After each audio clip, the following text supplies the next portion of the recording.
Question number 1, Johann Lamont. Thank you very much, Presiding Officer.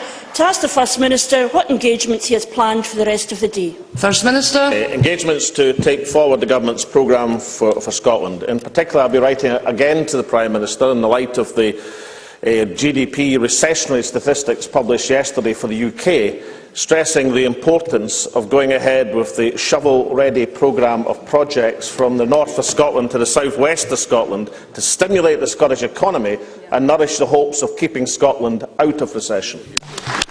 Johann Lamont. Well, yes, of course, but we would have welcomed if the First Minister had used the investment in Forth Road Bridge to create jobs in Scotland rather than jobs in China. After days of, some might say, uncharacteristic silence and perhaps a little more common prevarication and bluster, the First Minister last night finally alighted on a defence of his position to support Rupert Murdoch's bid to take over B-Sky B. It is, he says, because it would have created jobs in Scotland. Can the First Minister tell us when he first articulated this view in public and how many jobs did James Murdoch promise him? First Minister. Well, the importance of the issue was first discussed, as we know from the emails released on the 1st of November 2010. The email which says that a Liberal MP, we now think it was a Liberal MSP, wanted to take forward the importance of jobs and investment in Scotland to the Secretary of State, and I very much agreed with that position. Then, of course, Johann Lamont will remember the correspondence we released at the meeting I had with James Murdoch last January, a year past January, which looked in particular at the prospects of employment in Scotland, adding to the 6,300 jobs that B-Sky B employ in Dunfermline, Uddingston and Livingston. She will, of course, recall the announcement of a further 100 jobs last March, which added to the Livingston total. But I hope that Johann Lamont is also aware of the further significance to jobs in Scotland, because one of the issues that was being discussed last year was that B-Sky B were moving from 9 contractors to 2 contractors, and that carried with it the risk, it was for security reasons, but carried with the risk of major job losses in Scotland unless Scotland won the contracts. I am delighted to say, of course, that Hero TSC did win the major contract, leading to this last week's announcement, and I will quote it to Johann Lamont: "Glasgow's newest employers today officially opened their state-of-the-art contact centre in the city and vowed to bring 900 jobs to the Atlantic Quay site."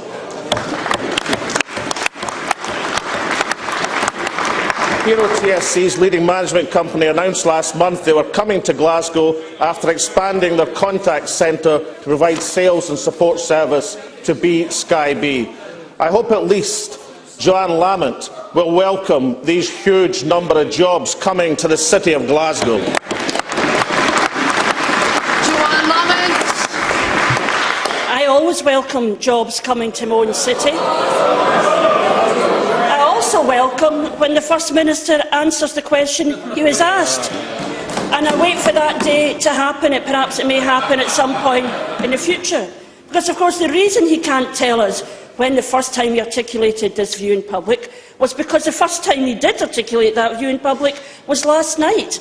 And it was less of a reason, more of an alibi.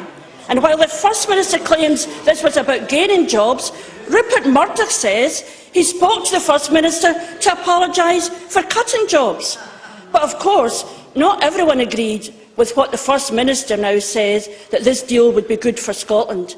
I have here a motion to the Scottish Parliament from October 2010, signed by the constituency MSP for B-Sky B's biggest Scottish base, Angela Constance, now the First Minister's Employment Minister, a motion which imposes the News International deal.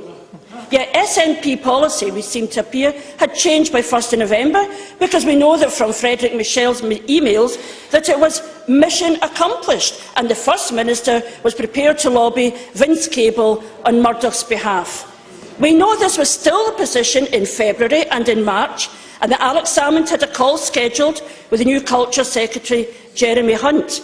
Yet on July 13th last year, all 6 of Alex Salmond's MPs at Westminster supported a motion asking Rupert Murdoch to withdraw the bid for B-Sky B.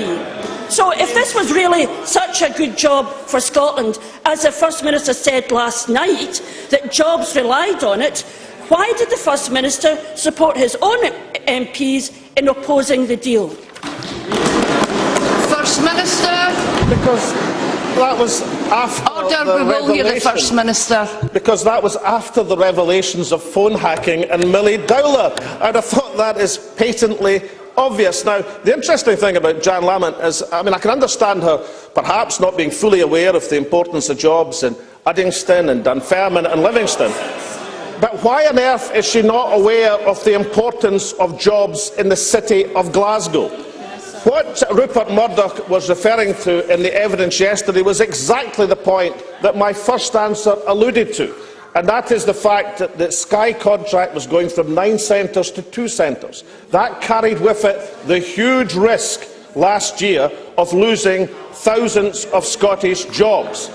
Fortunately, Hero TSC won the contract, leading to the opening of the call centre and supply centre in Glasgow. 900 jobs to the Atlantic Quay site. Now, Johann Lamont may not be aware of it, but I know Sandra White is, because it's in her constituency. I know her deputy, Anna Sarwar, whose constituency presumably is aware of 900 jobs coming to his constituency. Now, Johann Lamont says, we have not talked about this, we published correspondence with the James Murdoch months ago, which showed that the meeting in London concerned the protection and the expansion of jobs in Dunfermline and Livingston. Johann Lamont may not think these things are important. I think it's the job of a First Minister to advocate jobs for Scotland, and I'll continue to do so. Johann Lamont. We will hear Miss Lamont. Johann Lamont. I don't think the First Minister listened to what I said. His own Employment Minister, representing Livingston, opposed the deal. His own MPs opposed the deal. I welcome jobs coming to Glasgow, but they've got nothing to do with this issue of News International. And the First Minister says that the reason the position changed was because of Millie Dowler. Well, the revelation that Rupert Murdoch's newspaper hacked Millie Dowler's phone was the moment that any doubt about Rupert Murdoch was removed. It was the moment his empire started to fall. And yet, after that devastating revelation, the First Minister became the only senior politician in this country, perhaps the only one in the world, to invite him round for tea.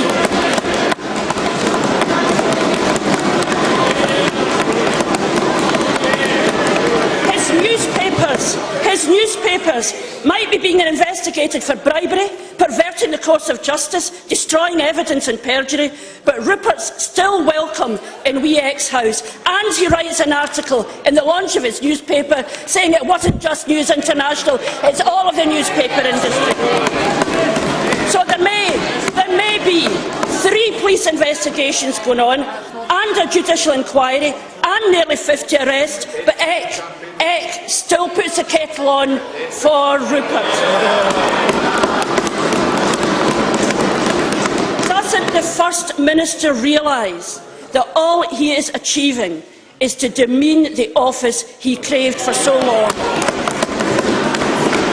First Minister. Yes, I remember writing the article in the Sun on Sunday. It was followed the next week by Yvette Cooper, who wrote a very interesting article indeed. But I know that the Labour Party would wish us to pretend that the days of courting the Murdoch press were all back in the days of Tony Blair and Gordon Brown. Unfortunately, it doesn't fit with the facts. William Shawcross, who's the Rupert Murdoch's biographer, writing in The Spectator the 16th of July, quote, Ed Miliband was beaming when I saw him talking to Rupert Murdoch at the media magnate's summer party at the Orangery in Kensington Palace just 3 weeks ago. The Labour leader has since admitted he did not raise the matter of phone hacking that evening. Of course not. He was trying to charm. It's rather like this picture of Ed Miliband advocating the Sun, advocating and looking for support from the Sun, declaring Red Ed is dead. I will stand, and my party will stand from the mainstream of Britain for Sun readers and their concerns. He refused to put a date when a new set of policies will be ready. He says you'll read about it first in the Sun. So I think this 15 years of worshipping at the feet of Rupert Murdoch from the Labour Party, now treating him as a pariah, refusing to explain the canopies, the orgy, refusing to explain the contacts over the period. I would like to hear the First Minister. What people in Scotland will see when they see Johann Lamont and the Labour Party's words and they'll think of humbug and hypocrisy.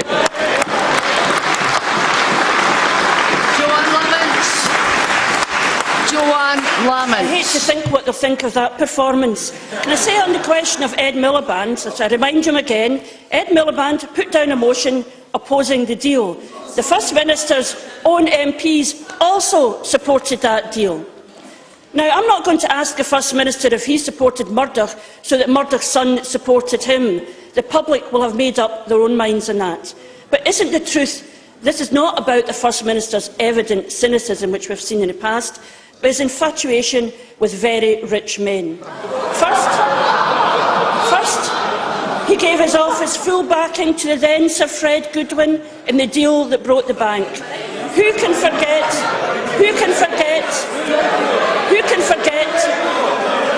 Order. We will hear Miss Lamont. Yeah, I'm sure a lot of this in the backbench of the SNP comes as much of a revelation to them as it did to us. Who can forget, even without yesterday's reminder, the deal with Donald Trump, now Murdoch? Now, there are common themes here. Each case was secret, each deal was a fiasco, and in each case the truth had to be dragged out of the First Minister, bit by bit. Big deals, big men, one not quite so big man, no jobs, just job losses. He says it's about jobs. I think he just likes rich men. Some say the First Minister has been devious, conniving, double-dealing. Isn't he just trying to cover up the fact that a rich man has played him for a fool again? Is it not the case that he's no statesman, just a sucker? First Minister. First Minister. The reference to job losses, of course, was a reference back to the first question and answer that Johann Lamont didn't take in. The fear that there was going to be substantial job losses as a result of the contracts going from 9 to 2. I read out in extensive detail the fact that, thankfully, Hero TSC won the contract and a 900-job call centre has been opened in the city of Glasgow. Not just Johann Lamont didn't know that the first question, she didn't realise I'd answered it for her second question, and she now repeats it in her pre-prepared fourth question. Now, talking about Fred Goodwin, that would be Sir Fred Goodwin, knighted by Gordon Brown on the advice of Jack McConnell. And Donald Trump, up until this last Sunday, Donald Trump's argument to the Scottish Government is that we were bound by a deal that he claimed had been made between him and Lord McConnell in the previous administration. I really do think Johann Lamont should understand and perhaps inform Lord McConnell and Donald Trump that we are not bound by the policies of the last administration, and thank goodness for that in Scotland. But I'll tell Johann Lamont one thing that would be consistent with any First Minister of Scotland, and that is that they would put the interests of Scotland first and the interests of jobs first. Now, how do I know this? Well, Johann Lamont was interviewed in Good Morning Scotland yesterday, and let me read out the exchange so as the Chamber understands it. Gary Robertson: would you, if you were First Minister, heaven forfend, that was the Gary Robertson, that was me, be meeting Rupert Murdoch and others to talk about jobs in Scotland? Johann Lamont: well, you'd have to meet people to talk about jobs. And there we have it, the whole cant, humbug, hypocrisy democracy. The job of a First Minister is to advocate jobs for Scotland. This First Minister will continue to do it.